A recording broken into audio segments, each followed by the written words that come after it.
ان اللہ یحب التوابین، اللہ توبہ کرنے والوں سے پیار بہت کرتے ہیں، بہت زیادہ پیار کرتے ہیں۔ عبد الرحمن بن ثعلبہ کا واقعہ آپ کو سناتا ہوں۔ نوجوان صحابی تھے، رسول اللہ صلی اللہ علیہ وسلم کی خدمت میں آیا کرتے تھے، رسول اللہ صلی اللہ علیہ وسلم کی خدمت میں آیا کرتے تھے عبد الرحمن بن ثعلبہ۔ تو ایک دفعہ اللہ کے نبی نے کسی کام سے بھیجا، جب کسی کام سے بھیجا تو وہ جب یہ نکلے ہیں باہر تو ہوا چل رہی تھی، تو ایک صحابی کے گھر کے باہر کپڑا پڑا ہوا تھا، تو وہ کپڑا اٹھا تو ان کی نظر پڑی گھر کے اندر، تو وہاں دیکھا کہ صحابیہ کی جو گھر والی تھی وہ نہانے کے بعد اپنے بال سکھا رہی تھی۔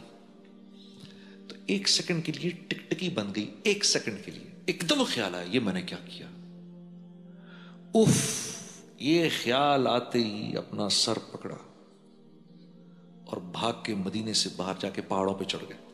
مدینے کے باہر آتش فشاں پہاڑ تھے ارد گرد، یہ ان پہاڑوں میں جا کے بیٹھ گئے، چھپ گئے۔ اللہ کے نبی انتظار کر رہے، عبد الرحمن کو بھیجا، آیا نہیں، پورا دن گزر گیا، کہاں رہ گیا بھائی، کہاں رہ گیا؟ حضرت عمر رضی اللہ تعالیٰ عنہ، حضرت سلمان فارسی سے آپ نے فرمایا بھائی عبد الرحمن کو بھیجا تھا کام سے، کہاں چلا گیا؟ تو مدینے میں پتہ کیا تو کہیں نہیں، کہا فرمایا، آپ نے فرمایا بھائی ڈھونڈ کے لاؤ اس کو۔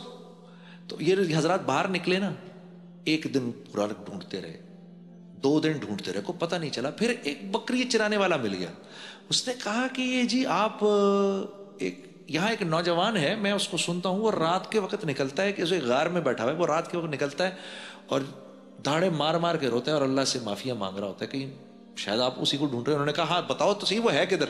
کہا جی وہ سامنے والے پہاڑ پہ میں نے دیکھا ہے۔ تو یہ دونوں حضرات رات کو جا کے ادھر بیٹھ گئے، تو رات کو یہ نکلے باہر، عبد الرحمن بن ثعلبہ اسی طرح روتے ہوئے، یا اللہ مجھے معاف کر دے، غلطی ہوگی، تیسرا دن ہے یہ، معافی مانگ کے۔ تو ان دونوں حضرات نے پکڑ لیا، ان کو پکڑ کے لے کر آئے اللہ کے نبی کے پاس فجر کے بعد۔ ارے بھائی کیا ہوا، بتاؤ۔ بہت روتے بتایا، مجھ سے یہ ہو گیا کہ وہ میں ان کو بال سکھا رہی تھی، میری نظر تھوڑی دیر کے لیے رہ گئی ادھر، تو آپ نے فرمایا میرے پاس آ جاتے میں اللہ سے معافی منگوا دیتا۔ روتے رہے نہیں، اسی حالت میں بیمار ہو گئے،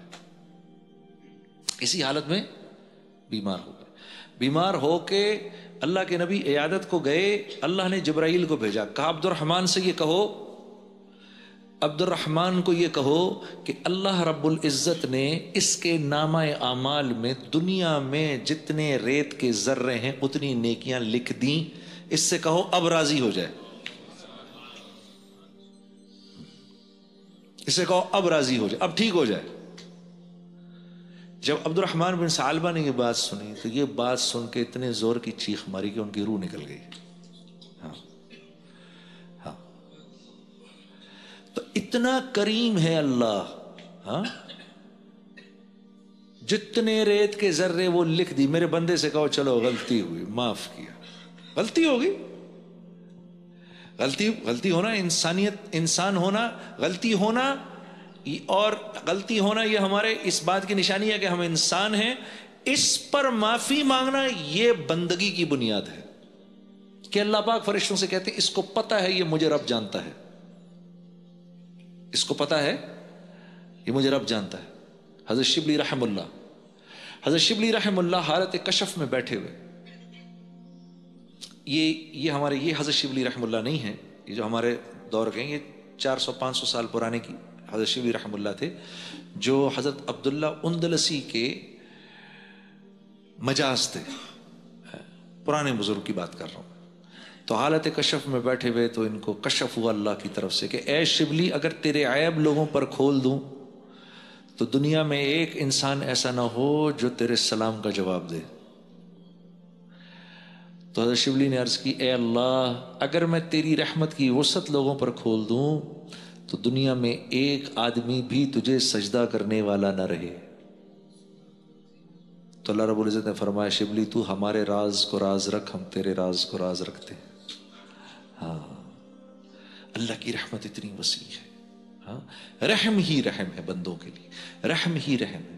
ہم ابھی جس حال میں گزر رہے ہیں نا، ہم جس حال سے بھی گزر رہے ہیں، ہمیں صرف توبہ کرنے کی ضرورت ہے، ہمیں صرف توبہ کرنے کی ضرورت ہے, ہمیں صرف معافی مانگنے کی ضرورت ہے.